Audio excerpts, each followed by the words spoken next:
Hello, everyone. Few housekeeping items. All attendees will be muted for today's webinar, so please use the chat box if you have any questions, and we'll try to answer all of them. And of course, if you have questions after the webinar, we're happy to answer them, or reach out to your Fiducient contact, and I can help assist you with that. Welcome all to the pooled employer plans, or you'll hear PEPs a lot, essentials, and advanced insights. Goal today is to educate you on the history of PEPs, explain the benefits, discuss the Fiducient PEP, and show some case studies on where this has worked really well. My name is Tyler Polk. I'm a partner and senior consultant in the Connecticut office, focusing on defined contribution plans and specifically pooled employer plans as well. With me is Kate Whitmore of Ascensus. I will let her introduce herself and kick us off. All right. Thank you, Tyler. And thank you everyone for joining today.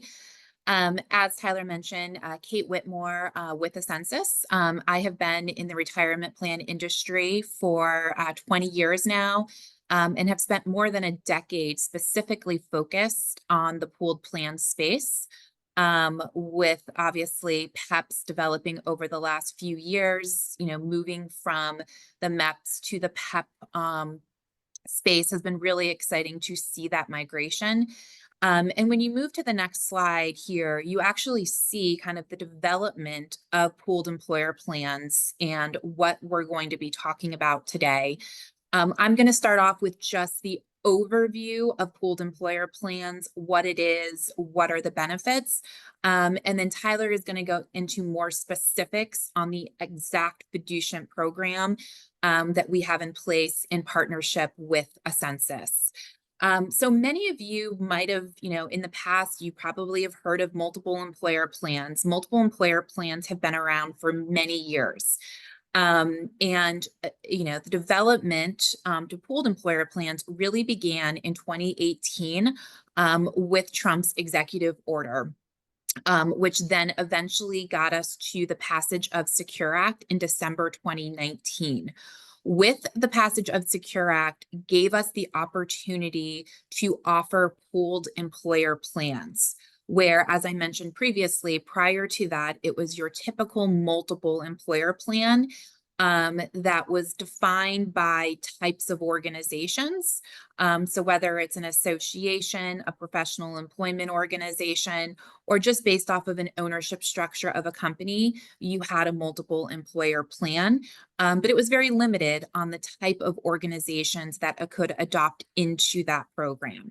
So, come 2019, with that passage of Secure Act and being able to offer pooled employer plans, that became very exciting to the retirement plan space.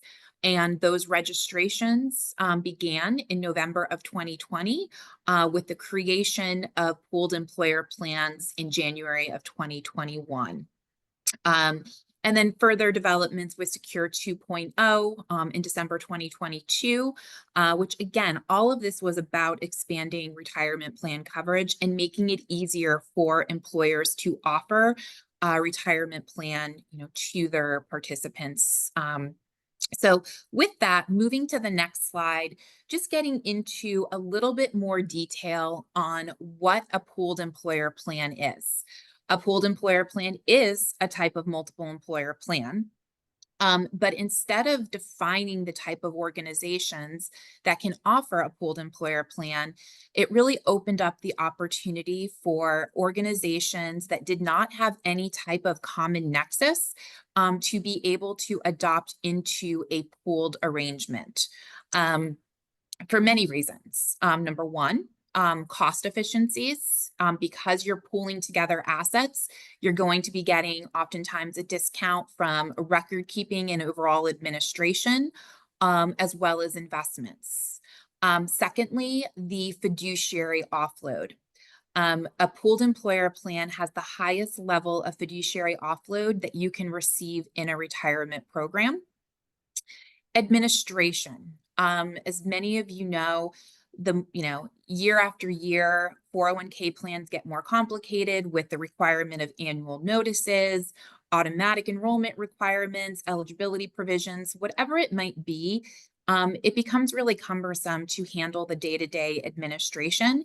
And when an organization moves into a pooled employer plan, they're able to pass on much of those administrative responsibilities to the providers administering the pooled employer plan. So they can truly focus on their business and not have to focus on retirement plan administration. Moving on to the next slide, you'll see kind of why a pooled employer plan has this level of fiduciary offload. The main reason for that is every pooled employer plan has to have a named pooled plan provider, a PPP. The PPP becomes the named fiduciary for the program. So in a typical retirement plan environment in a single employer plan space, the organization that's sponsoring the single employer plan is the named fiduciary, the trustee, and the overall administrator of the retirement program. When a company moves into a pooled employer plan, they are passing on those responsibilities to the pooled plan provider, so that they're no longer the named fiduciary or the named trustee for the retirement program. Also provides, in addition to that fiduciary component, simplified administration from a single plan document, a single Form 5500, and one of the, I think, crucial pieces of this, which attracts many organizations into a pooled employer plan, is one plan audit. So organizations today that have more than 100 participants are subject to an independent audit each and every year. The audit is expensive, oftentimes, and it's a lot of administrative work for an employer. When you move into a pooled employer plan, you no longer have that independent audit requirement because the pooled employer plan as a whole is audited. In addition to that, you have the centralized governance and the pooling of the assets in the administration, again, gaining a lot of efficiencies for companies of all sizes that adopt into these programs. And we'll get into a little bit for, later on the specific case studies of why these type of programs are good for plans of all sizes. Because when they were initially announced, I think many people thought that this was a solution for startups or really small organizations, and that's not the case. Because of many of the reasons that I just went through, specifically that audit piece, we're seeing organizations of all sizes, including very large organizations, move into these pooled employer plans. And another reason for that is also the flexibility that they get with plan design. So even though you have a single plan document, employers that move into a PEP arrangement do have still control over the information that they have today and any type of plan design that they want to carry forward or make changes with the adoption of the PEP. Moving on to the next slide, Tyler. This here really demonstrates the responsibilities of a retirement plan. This is just a small list of the high level day-to-day as well as annual requirements that go into retirement plan administration. And really what it comes down to is when an adopting employer moves into a PEP arrangement versus a single employer plan, much of those responsibilities now fall to the pooled plan provider, the financial advisor, and the 338 investment manager of the pooled employer plan. The only responsibilities that remain for an adopting employer is the decision to adopt into the pooled employer plan, as well as the ongoing monitoring of the pooled employer plan to make sure that it continues to be the right fit, because organizations can decide to move out of a pooled employer plan at any time. So that is a fiduciary decision of moving in or out of the pooled employer plan.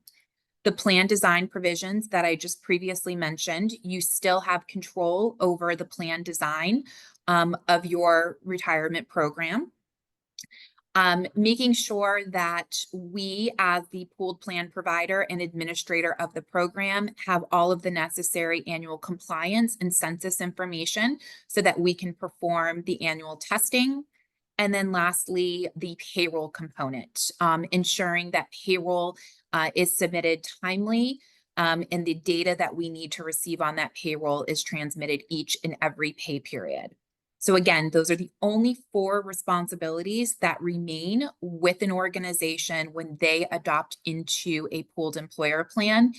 And on the next slide, you'll actually see that the payroll piece of it might even be, minimized as well, moving into a pooled employer plan, because payroll integration is completely flexible at the individual adopting employer level.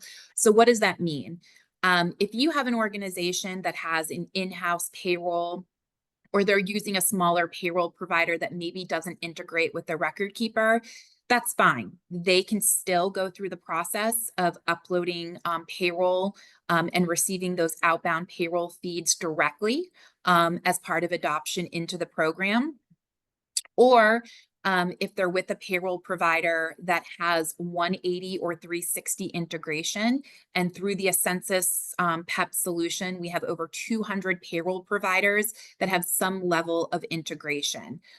So with that, you can really take yourself out of the payroll process, because oftentimes the payroll feeds will be done directly through the Ascensus record keeping platform and the payroll provider. So one less step that an organization has to worry about in the day-to-day administration of the retirement plan. So with that overview, I am going to pass it on to Tyler to just talk some of the specifics of the Fiducient pooled employer plan and the parties that make up this solution. Thanks, Kate. This started early on with an RFP to find, or a search to find the right provider. We looked at all of the big players in the PEP space and decided on Ascensus Newport making the most sense. Most providers or partners had a lot of third parties involved, and we liked the synergy that Ascensus brought, not only being the sort of PPP, but also the record keeper and the administrator. So as you see on this slide, the named fiduciary is Newport, again, an Ascensus company. They act as that name administrator, that plan sponsor. It obviously relieves the employer of many of their obligations, signing a 5500. And actually, we have to present to Ascensus on our research process to make sure that they're comfortable with how we behave from an investment research group. We also, again, selected the Newport Ascensus company as the administrator, the 316, again, responsible, as Kate mentioned, of all of the disclosures to participants and beneficiaries, maintaining and managing, improving all plan distributions, maintaining the documents. And we really liked the link between this role and the fact that Ascensus is the record keeper. We thought that the data moving back and forth seamlessly is really key. I'll talk about our role as an investment fiduciary, but over the last year or so, we've grown this PEP structure to about 200 million in assets across 15 various companies, and we'll talk about the benefit of that in just a moment. So we hold the role as the 338 investment fiduciary, which means we're selecting and monitoring the investments that are in the pooled employer plan. We feel that the menu we've built aligns a lot with our best ideas with respect to behavioral finance, a balance of active and passive investment options for plan participants, diversification across international and domestic investments, a focus on low cost investments, and that specifically aligns well with the default target date funds that we've put in place. And then, of course, a brokerage window option for investment flexibility. A brokerage window meaning, if an employer elects, they can add a brokerage window through Charles Schwab to give access to the thousands of other mutual funds and other investment options that participants may want to be able to. So, with that, this is the investment menu. You can see companies like, Fidelity, Goldman Sachs, BlackRock, State Street, American funds. Candidly, the Freedom Index Target funds premium shares are reserved typically for plans at the $2 billion mark. And so, entering into the PEP as a $2 million, $5 million, $10 million, $100 million plan, you get access to funds that were reserved for plans, north of that $2 billion space.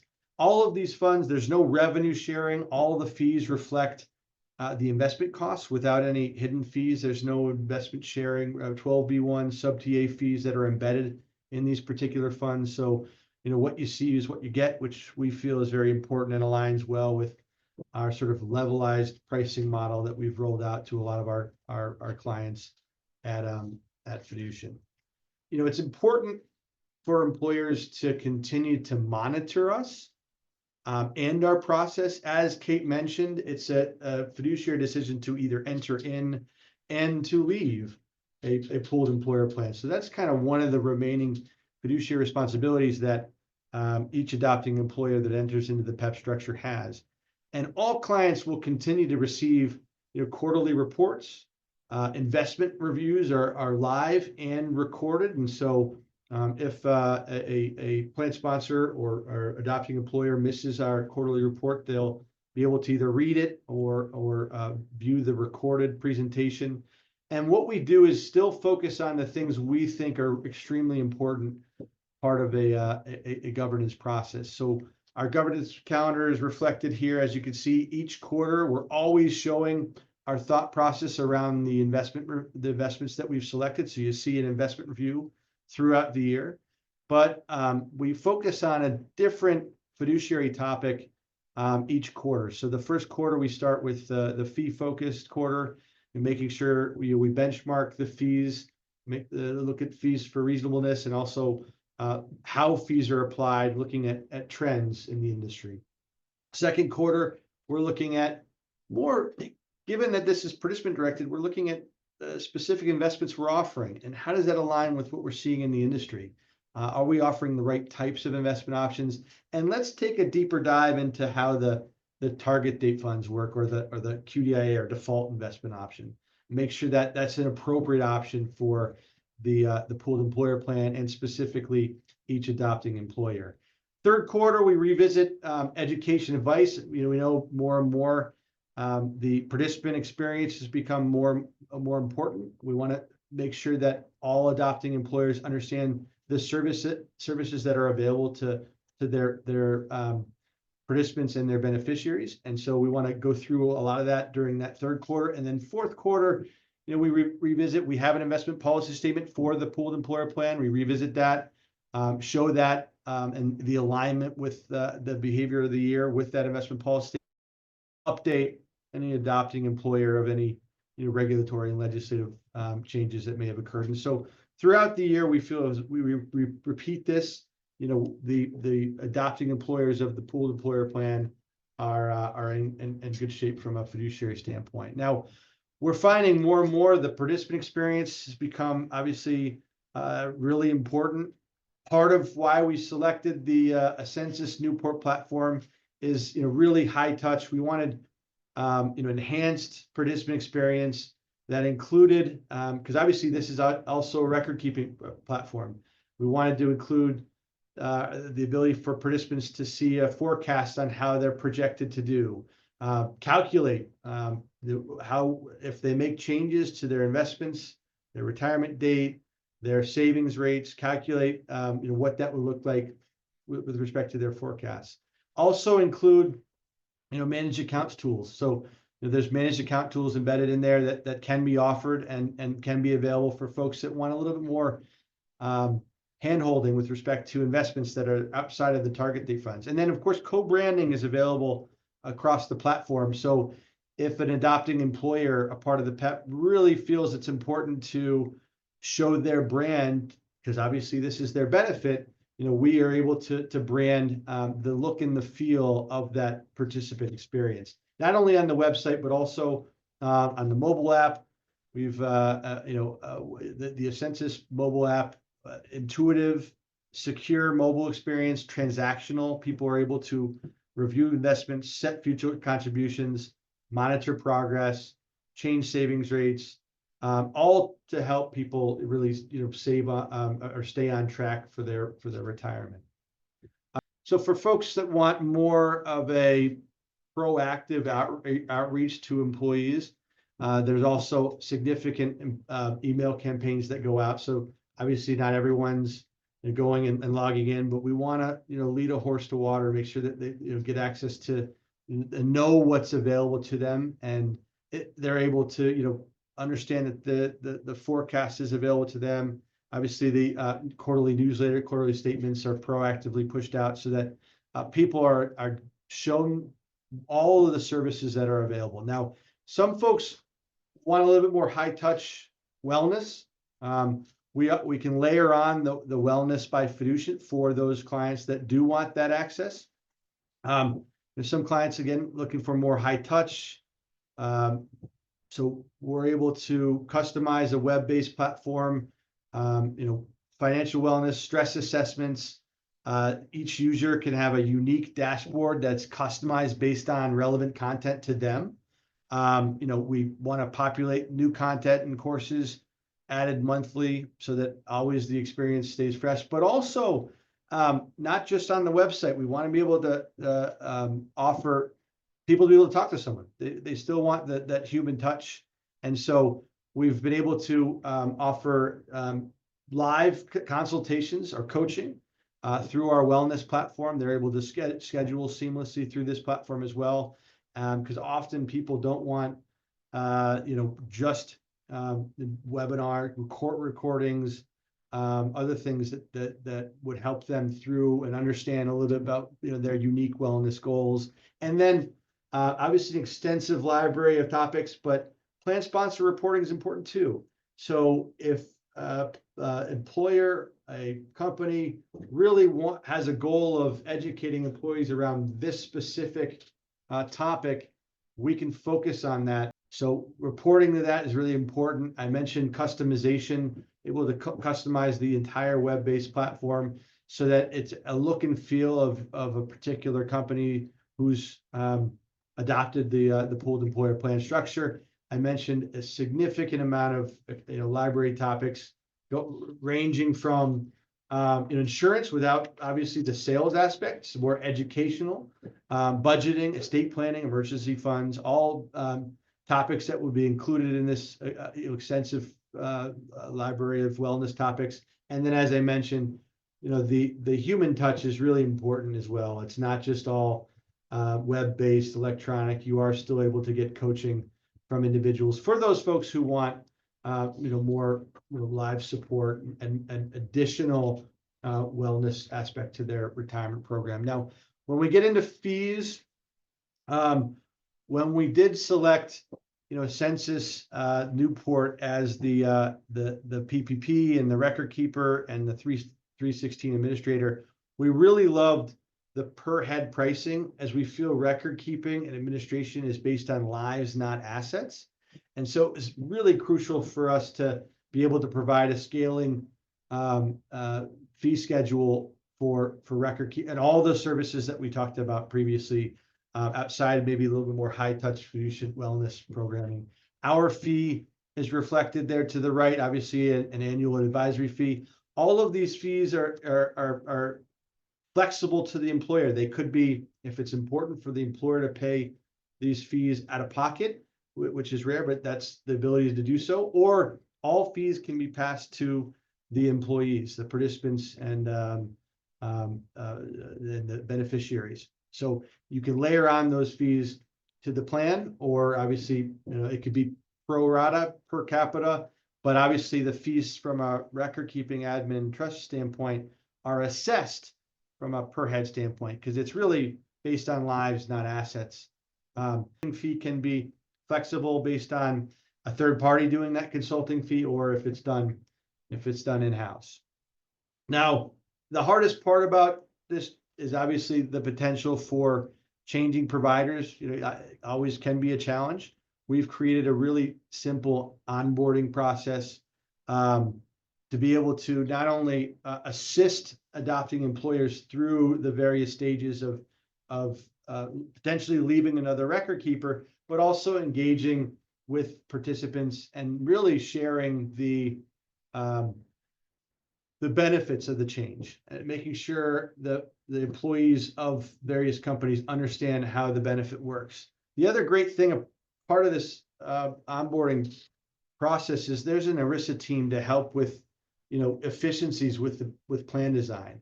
Not a lot of people understand that potentially when they built the retirement plan previously, it may not be as efficient given all of the various changes that have occurred over the last few years, including Secure Act. So this process is a great way to not only potentially clean up any administrative issues or any disconnect with the plan design, but also improve upon the plan design so that going forward, you're moving in the right direction with respect to how the design works and how you want to run a retirement program. So with that, I'll pass it to Kate to talk a little bit about the case studies, and then we'll answer any questions that may have come up. All right, thank you, Tyler. And really, in my earlier comments, I shared the fact that I think when pooled employer plans were first announced, a lot of advisors and organizations felt that these solutions were going to be for startup or smaller companies, and we've seen that shift. So to wrap up prior to questions today, we're going to take you through 3 different scenarios to show you how a PEP can be a good fit for organizations of all sizes. And the first one that we have here is an actuarial firm with 95 million in assets, 300 participants, and 5 locations. When we began discussions with them of moving into the Fiducient Pooled Employer Plan, some of their pain points included they currently had multiple third parties that they were working with on the retirement plan administration. So it was cumbersome as well as costly to pay all of the various parties from record keeping through third party administration.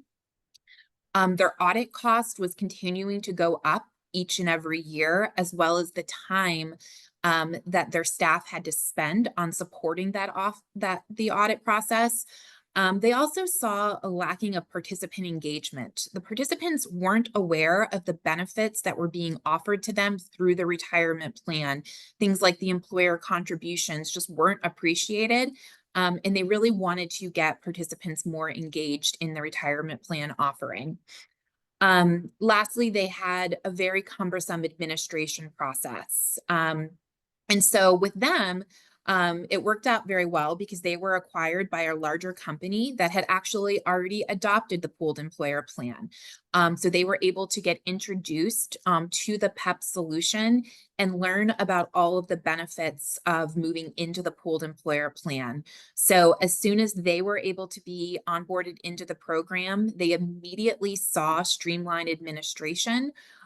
They were no longer having to be involved in the day-to-day administration of approving distributions and loans, which they previously were involved in. So that was one thing that immediately was taken away from their responsibilities. They still received a dedicated account management team from Ascensus to help support any questions that come up from participants or maybe payroll related questions. They rolled out a wellness campaign to really improve education and introduce participants into wellness. And they overall just saw a reduction of the time and the cost associated with their retirement plan. So again, a great benefit for them to reduce their record keeping fees as well as remove the substantial audit costs that they had, even though they are, a larger organization. The second case study we have is more of a medium-sized company. They were a manufacturing firm with 8 million in assets and 225 participants. Some of their pain points really were they didn't feel like they were getting the support from their current record keeper. There was a significant amount of turnover in the client service team. Similar to the last example, they were seeing an increased audit cost as well as the time associated with that audit Because of their 3 locations, they needed more divisional reporting for purposes of record keeping as well as payroll. Um, and then they wanted to offload the loan approval and hardship process, which they had seen a significant increase during the pandemic. So by moving into the pooled employer plan, once again, we were able to streamline their overall administration, give them the dedicated client service team that they needed to help support them.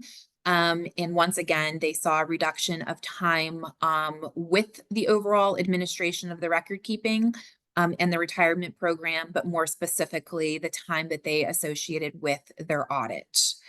The last example is a smaller organization. So this was an agricultural firm, 2 million in assets, 20 participants, only 1 location. So relatively streamlined program.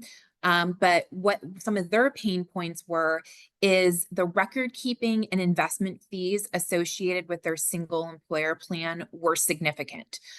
They felt like their participants were having to pay a lot in order for them to offer a retirement plan solution. So they wanted to be able to reduce cost for the program.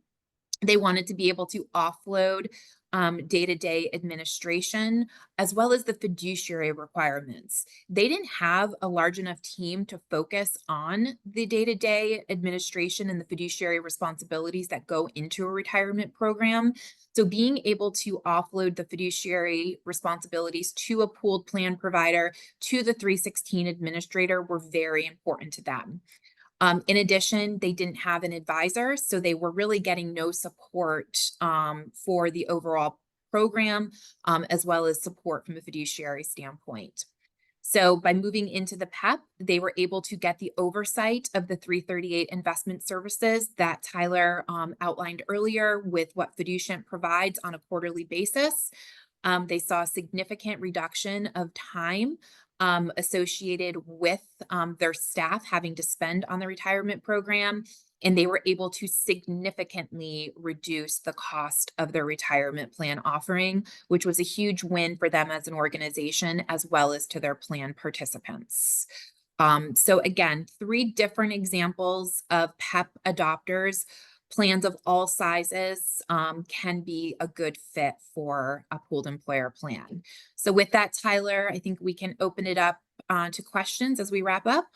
Yeah, a few questions that came up. One, with respect to the fees, it was questioned is, is that quarter or annual? And that's an annual fee that I outlined previously. So that's an all-in for a year, the per head fee. Another question that we received prior is, what retirement plans are best suited for a PEP? I'm going to flip it and say, what is it not a right fit? And I think what we've seen is where plan sponsors really want to be involved in more of the decision-making process. They really have investments they specifically need. Obviously, the one thing you're giving up being a part of a pooled employer plan and outsourcing that 338 investment work is discretion over the investment options. The counter to that is, offering the brokerage window is something where people can get access to the more unique investment options that they may want. That are outside of the core menu that we provide. Another question, Kate, that I'll pose to you is, when a plan sponsor that's part of the PEP, maybe is it a bad adopter, doesn't do the right things? How, does that put the rest of the companies that are in the PEP in jeopardy? Yeah, great question. And that is something that, is important to consider because, earlier on we mentioned that PEPs are made up of, unrelated employers. There's no common nexus. So you can have organizations across multiple industries and size in your pooled employer plan.